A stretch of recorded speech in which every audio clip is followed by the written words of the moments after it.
2025년 첫 주일입니다. 우리가 이제 새해가 되고 나면 제일 많이 하는 인사가 새해 복 많이 받으세요라고 하는 인사죠. 누구나가 할 것 없이 새해 복 많이 받으세요라고 하는 인사를 하고, 또 가끔씩 그런 복을 받게 될 때, 그러니까 그런 인사를 받게 될 때, 복을 좀 정말 받았으면 좋겠다 하는 그런 생각을 하긴 할 때가 있는 것 같습니다. 정작 복이라고 하는 것이 어떤 것일까라고 하는 것을 생각할 때에, 사실 우리 그리스도인들의 복이라고 하는 것은 좀 다른 각도에서 볼 필요가 있는데, 우리는 세상과 별로 구별함이 없이 그 복을 좀 이야기하고 있는 것이 아닌가 하는 생각을 할 때가 많이 있습니다. 우리가 이제 가장 유명한 성경에 나오는 복을 들라고 하면, 구약에서는 복 있는 사람은 악인의 꾀를 쫓지 아니하고 죄인의 길에 서지 아니하며 오만한 자리에 앉지 아니하고 오직 여호와의 율법을 즐거워하며 그 율법을 주야로 묵상하는 자로다. 저는 시냇가에 심은 나무가 그 시절을 조차 열매를 맺은 같이라고 하는 시편 1편에 나오는 그 복에 대한 개념, 이런 것들이 우리가 아마 가장 잘 알고 있는 복에 대한 개념이 아닐까라고 생각을 합니다. 또 신명기에 있는 복과 저주에 대해서도 또 우리가 알고 있고, 근데 신약에 들어오면서 마태복음을 딱 열게 되면 우리 주님께서 가장 먼저 말씀하신 복이 무엇이었냐면, 심령이 가난한 자는 복이 있나니 라고 말씀하셨어요. 심령이 가난한 자는 복이 있나니. 이게 원래가 이제 마가에 나오는 가난한 자는 복이 있나니라고 하는 것에 대한 영적인 해석이다라고 우리가 그렇게 이해를 해요. 가난한 자가 복이 있다라고 하는 것은 가난 그 자체가 복이 아니라, 가난함으로 인해서 이 마음속이 정말로 겸손해지고 또 그로 인해서 또 주님 앞에 나오게 되고 하는 그러한 것들 때문에 복이 있다고 하므로, 마태는 이것을 가져다 심령이 가난한 자는 복이 있다라고 그렇게 이야기를 했어요. 그러면서 천국이 저희 것이다 라고 하면서, 가장 큰 복이라고 하는 것은 천국을 바라보는 데 있어서 이 마음속에 가지고 있는 비어있는 마음, 가난한 마음, 그것이 가장 큰 복이다라는 것이고, 실제로 복이라고 하는 것은 하나님의 나라, 천국이라고 하는 것이 가장 큰 복이다라고 하는 것을 말씀하시는 것이라고 볼 수가 있어요. 오늘 본문에 나오는 그 에베소서 1장 3절로 14절까지의 말씀을 보게 되면, 성경에 이렇게 제목들이 붙어 있어요. 우리가 보고 있는 개역개정은 하늘에 속한 신령한 복이고, 세번역은 그리스도 안에 있는 영적인 복이고, 공동번역은 그리스도를 통하여 받는 영적 축복이고, 새한글 성경은 그리스도 안에서 주신 은혜와 복이다라고 하는 제목이 다 복이라고 하는 말로 붙어 있는데, 그 복은 예수 그리스도와 함께 연결되어진 하늘의 복이다라고 하는 것을 이야기하는 것이에요. 오늘 말씀 제목이 복, 하늘에 속한 신령한 복라고 제목을 정한 것도 오늘 본문에 나오는 말씀에 대한 제목들이 다 그러하기 때문에, 그러한 제목을 따라서 오늘 본문의 말씀을 통해서 여러분과 함께 복이라고 하는 것에 대해서, 또 그리고 복이 무엇인가라고 하는 것에 대해서 함께 오늘 본문의 말씀을 통한 하나님의 말씀을 듣도록 하겠습니다. 에베소서는 바울이 쓴 서신서이고 옥중서신으로 분류가 돼요. 에베소서, 빌립보서, 골로새서, 빌레몬서 해가지고 네 권의 책이 옥중서신으로 우리가 불리는데, 옥중서신이라고 하는 것은 감옥에 갇힌 상태에서 쓴 편지다라고 하는 말이에요. 그런데 다른 세 권의 책과는 다르게 에베소서는 다른 옥에 갇혔을 때에 쓴 책이다라고 이야기를 하고 있는데, 에베소서는 바울이 쓴 서신서 중에 상당히 뒤로 가 있는 부분의 책이에요. 늦게 좀 쓴 책이다라고 할 수가 있는데, 바울이 60 한 2, 3세쯤 되었을 때 쓴 서신서가 에베소서예요. 그래서 바울이 어찌 보게 되면 이제 하나님 앞에 부르심을 받는 그런 날까지 얼마 안 남은 그런 상태에서 이 편지를 쓴 것이 어떤 의미가 있을까라고 하는 것은, 사람이 세상을 살다 보면은 가지고 있었던 가치관이라거나 신앙관이라거나 이런 것들이 자라가는 경우에 하나는 거예요. 쭉 자라가는 경우에 조금씩 변하면서 발전돼 가서 어떤 완성된 그런 모습들을 보이는데, 그러다 보면 이제 어떤 현상들이 나타나느냐면은, 은퇴하신 목사님들이 대체로 하시는 말씀들이 내가 그렇게까지 안 해도 됐었는데 라고 하는 그 아쉬움을 표할 때가 있었고, 또 이런 부분은 내가 좀 이렇게 했었으면 좋았을 텐데 라고 하는 아쉬움을 표하는 그러한 분들도 없지 않아 있어요. 사람은 다 아쉬움을 가지고 나이를 먹고 은퇴를 하기도 하고 그러는데, 나이가 들었다라고 하는 것은 바울 같은 경우에는 보게 되면 디모데서에도 보게 되면 내가 관제와 같이 부음이 되었다라고 하는 고백을 하면서 내가 달려갈 길을 마치고 온전히 믿음을 지켰다라고 하는 정말로 질주하는 모습, 하나님 앞에서 최선을 다했던 그런 모습을 바울을 통해서 볼 수가 있는데, 바울은 그렇게 달려왔던 사람으로서 오늘 에베소서를 통해서 우리에게 주시는 그 말씀이라고 하는 것은 성숙된 말씀, 그런 신앙과 삶에 있어서 보다 완숙미가 있는, 보다 더 영적인 깊이가 있는 그런 말씀으로 오늘 본문을 보면서 깨닫게 될 수 있다라고 하는 것이에요. 그러면서 1절, 2절에 보게 되면 이제 편지를 쓴다라고 하는 것을 말씀하는데 거기에 에베소라고 하는 이름은 없어요. 이게 아무래도 에베소 교회, 뒤에 이제 에베소 교회 얘기가 나오지만 에베소 교회만을 위한 편지는 아니었을 것이다 라고 하는 생각을 하게 되고, 그런 면에 있어서 그 시대를 살았던 사람들에게 필요한 말씀을 주셨을 뿐만 아니라 오늘을 살아가는 우리에게도 완숙한 주님의 말씀을 우리에게 주시는 말씀이 바로 오늘 본문이다라고 할 수가 있을 텐데, 3절을 보게 되면 찬송하리로다 하나님 곧 우리 주 예수 그리스도의 아버지께서 그리스도 안에서 하늘에 속한 모든 신령한 복을 우리에게 주시되 곧 창세전에 그리스도 안에서 우리를 택하사 우리로 사랑 안에서 그 앞에 거룩하고 흠이 없게 하시려고 그 기쁘신 뜻대로 우리를 예정하사 예수 그리스도로 말미암아 자기 아들들이 되게 하셨으니 라고 말씀하고 있습니다.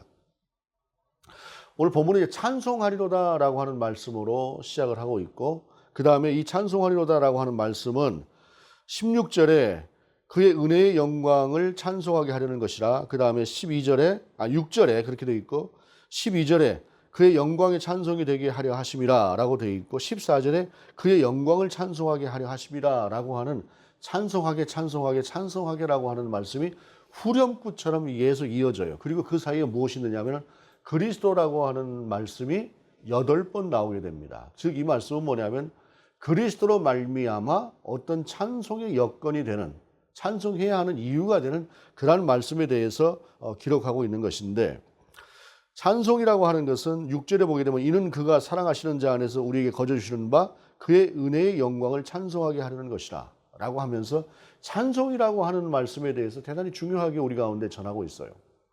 여러분, 찬송이라고 하는 것은 무엇입니까?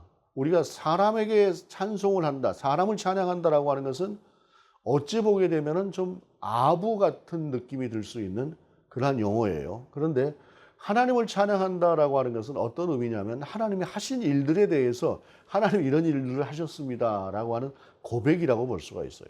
그러니까 하나님을 향해서 뭐 아첨을 하고 아부하는 것이 아니라 하나님의 크고 놀라우신 은혜들을 하나씩 하나씩 고백하는 것이 찬양이다, 찬송이다라고 할 수가 있는데, 우리가 보게 되면 세상을 살다 보면은 그 찬송이라고 하는 것은 어떤 의미가 있느냐면은 하나님과 나와의 관계라고 하는 것이 바르게 형성되어 있으면은 이 찬송은 저절로 나오게 되어 있어요.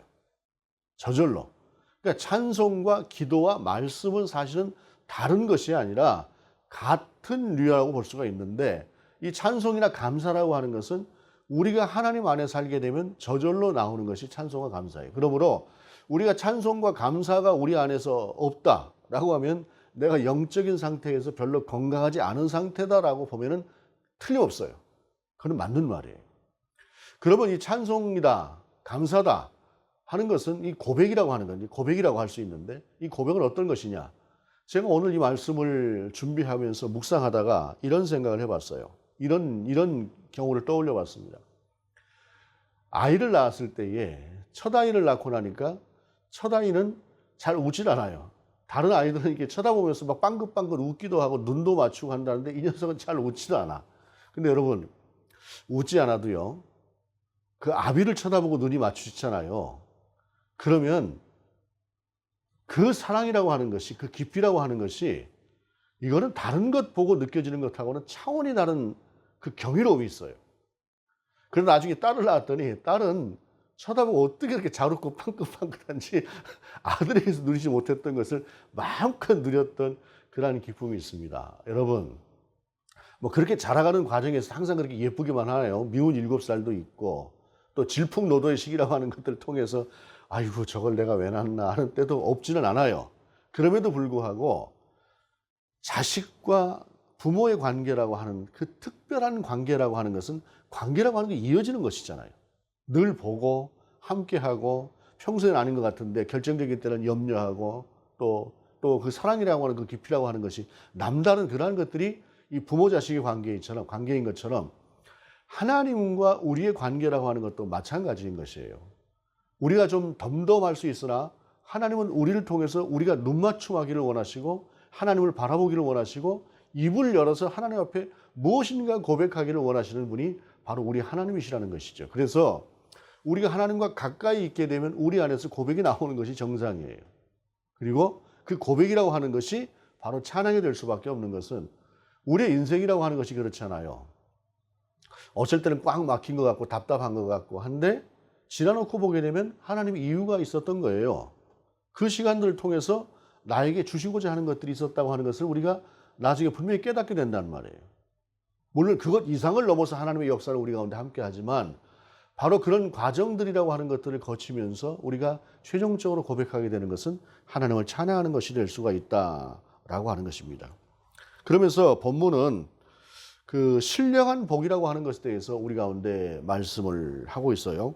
신령한 복을 주시기 위해서 그리스도를 통해서 우리를 당신의 자녀로 삼으셨다라고 하는 것을 말씀하고 있는데 이 신령한 복이라고 하는 것이 어떤 것들일까라고 하는 것은 본문에서 분명히 말씀하고 있는 것이 예수 그리스도로 말미암아 자기의 아들들이 되게 하셨으니라고 하는 것을 말씀하고 있는 것이에요. 그래서 첫 번째 신령한 복이라고 하는 것은 관계 형성이 되는 것이다라는 것입니다.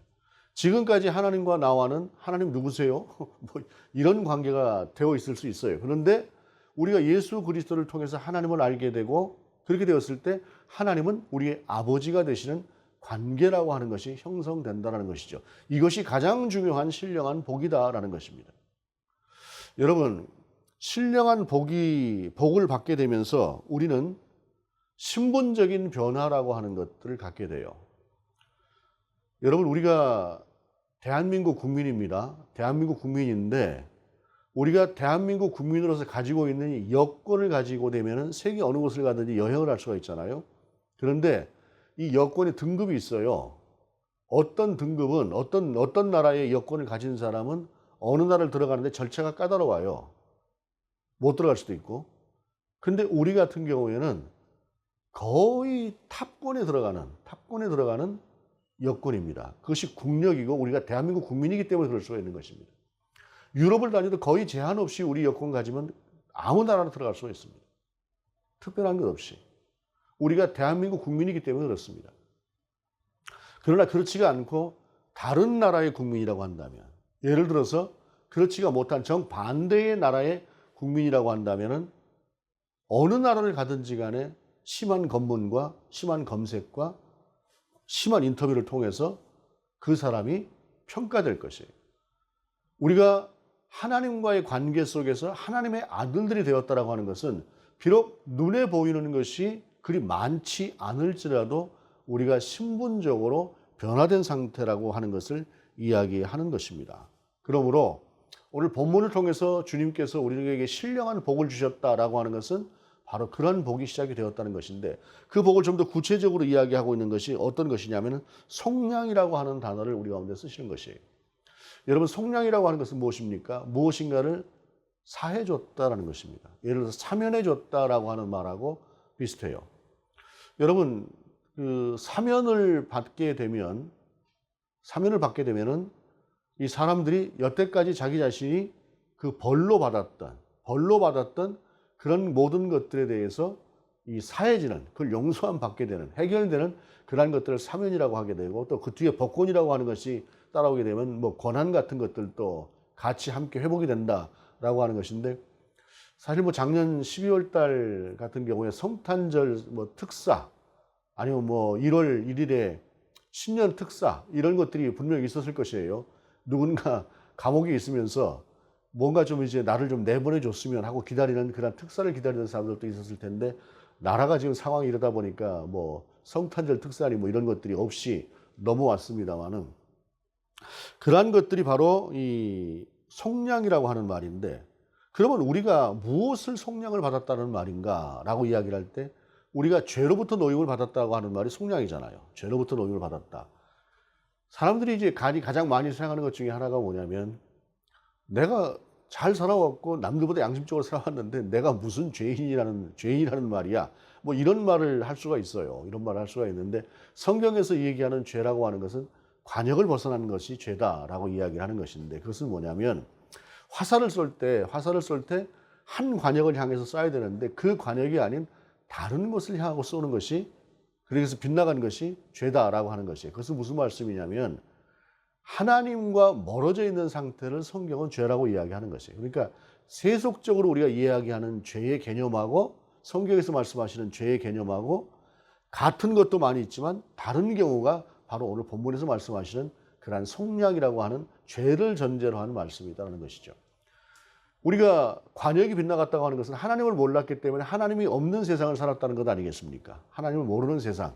물론 이제 여러분들은 태어나면서부터 그리스도인이었던 분들도 있고 50년, 60년 신앙, 그 이상 신앙생활을 했던 분들도 분명히 있겠으나 그러나 그 이전의 삶이라고 하는 것은 그리스도를 모르고 살았던 삶이라고 하는 것을 죄라고 이야기를 하는 것이고 이건 신앙적인 용어인 것이에요.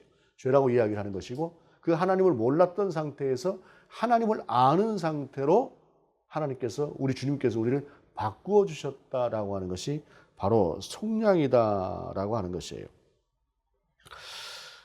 우리가 지금은 우리가 속량되었고 하나님의 아들이 되었다라고 하는 이 말씀이 굉장히 무덤덤하게 들릴 수도 있어요.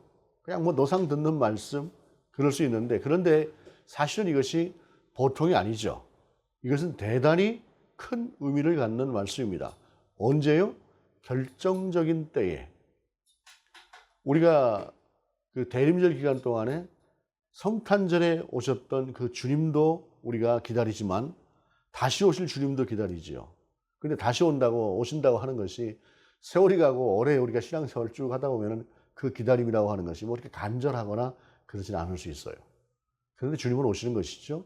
그리고 그때에 비록 우리가 막 애타고 간절한 마음으로 우리 주님을 바라보지는 않았을지라도 우리가 주님의 자녀가 되었고 속량함을 받은 하나님의 백성이 되었기에 그 결정적인 때에 우리는 주님과 함께하는 놀라운 은혜를 경험하게 될 것이다 라고 하는 것입니다.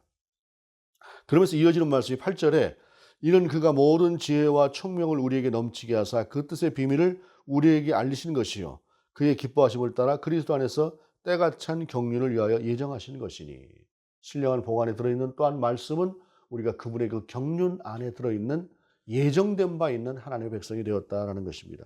특별히 오늘 본문은 지혜와 총명을 우리에게 넘치게 하사 그것을 바라보게 하시고 알게 하셨다라는 것인데 이것을 믿음이다라고도 우리가 볼 수가 있어요.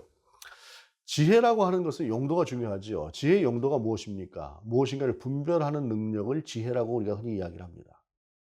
지혜가 없는 사람들은 뭐 이게 뭔지 뭐 똥인지 된장인지 찍어 먹어봐야 맛을 아느냐, 찍어봐야 아느냐라고 하는 그런 말이 있는 것처럼 보지 않고, 그러니까 보기만 해도 이것을 분별할 수가 있는데 그렇지가 않은 사람들은 어리석게 속아 넘어가기도 하고 하는 그런 모습들을 보는데 분별력이라고 하는 것이 지혜의 가장 중요한 부분이에요. 그런데 우리가 신령한 은혜, 신령한 지혜를 받았다라고 하는 것은 무엇이 하나님께 속하는 것이고 무엇이 하나님께 속하지 않은 것인가라고 하는 것을 알 수 있는 능력을 갖추었다라는 것이 바로 오늘 본문에서 말씀하시는 것이다라는 것입니다. 그러면서 그 능력을 통해서 하나님의 때가 찬 경륜을 그리스도 안에서 때가 찬 경륜을 위하여 예정하시는 것이다라고 하는 것인데 경륜이라고 하는 것은 경영이라고 하는 말로 이해를 하는 것이 더 쉬워요.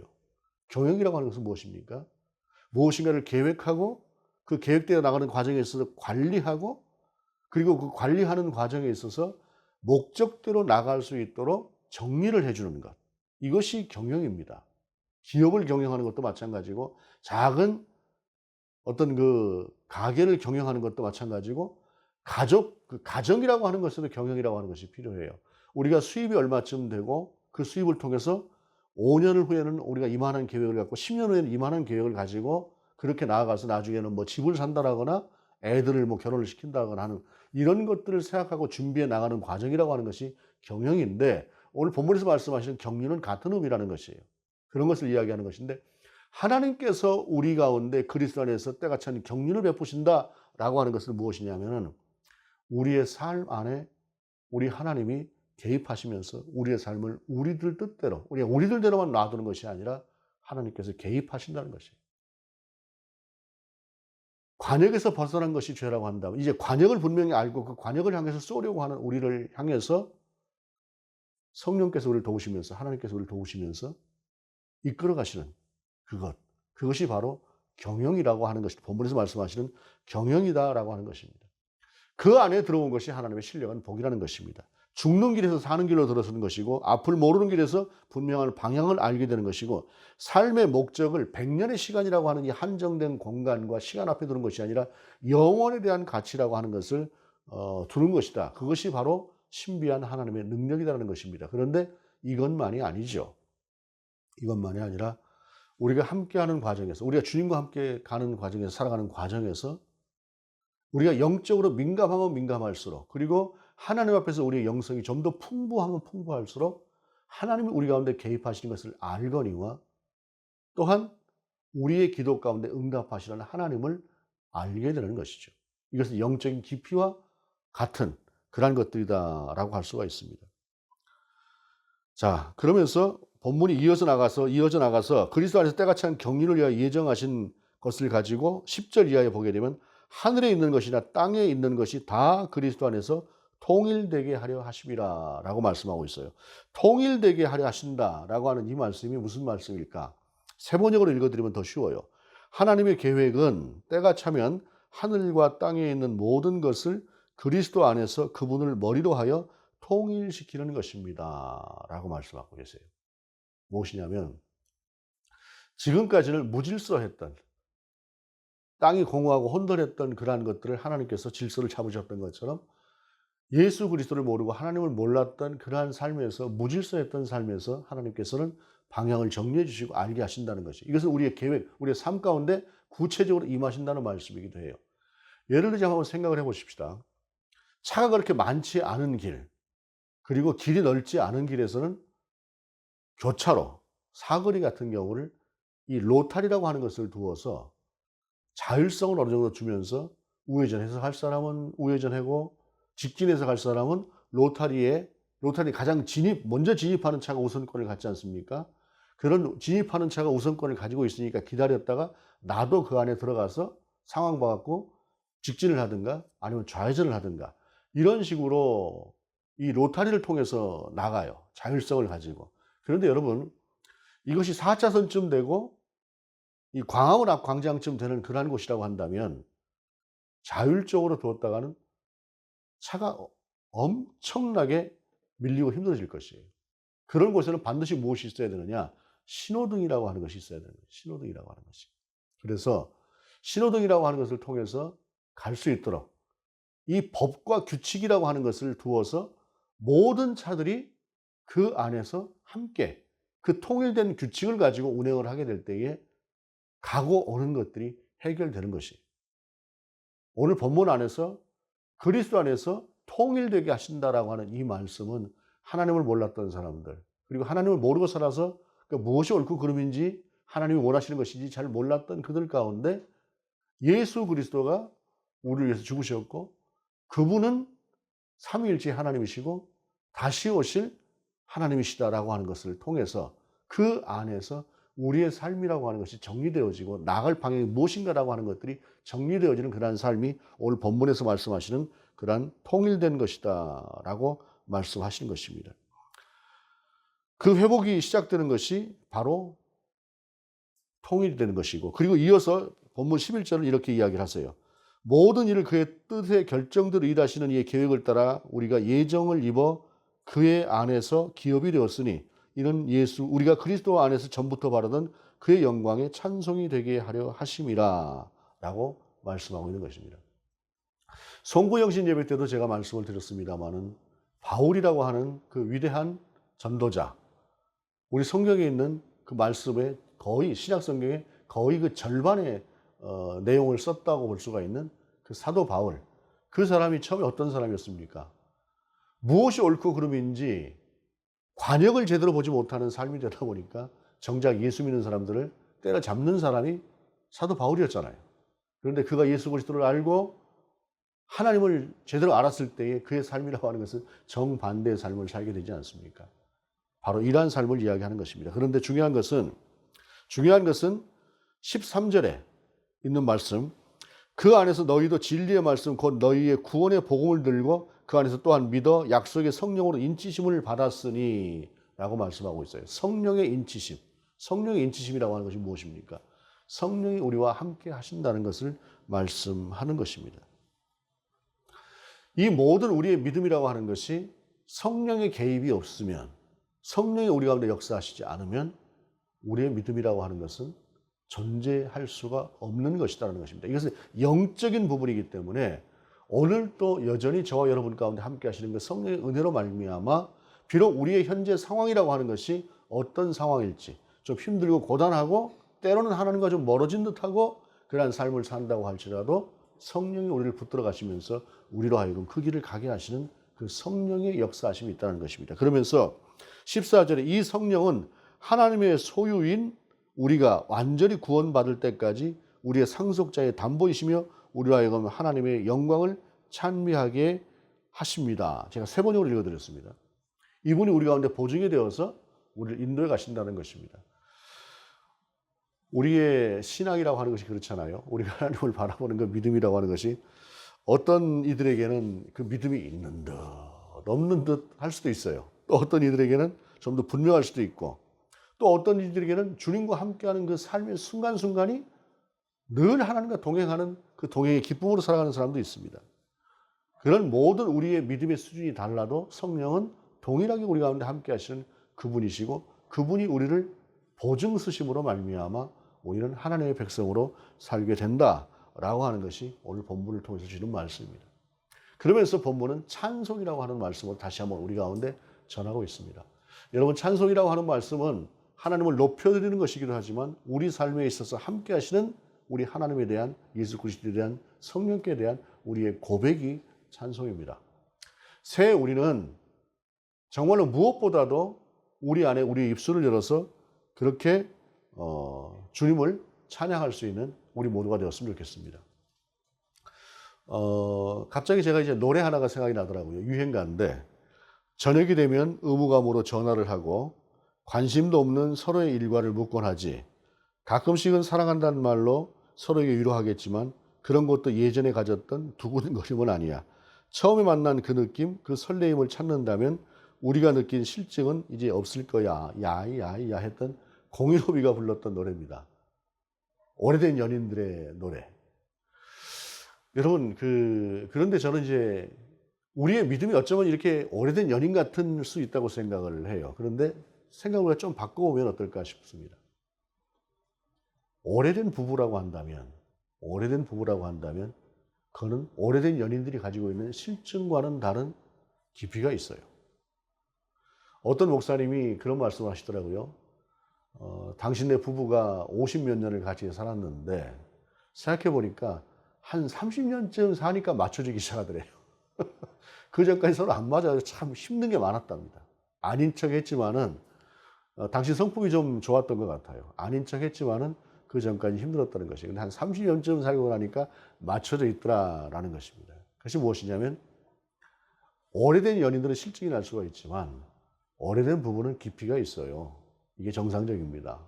우리의 믿음이라고 하는 것은 어찌 보게 되면 어쩔 때는 오래된 연인 같을 수 있으나 우리가 좀 더 하나님을 바라보게 되면 오래된 부부처럼 그리고 부모와 자식의 관계처럼 그러한 깊은 관계가 있고 하나님은 우리를 그렇게 보시는 분이다라고 하는 것을 기억하기를 바랍니다.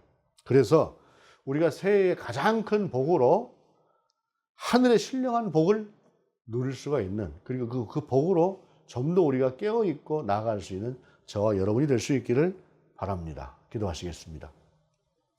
주님, 우리가 새해 복 많이 받게 하시옵소서.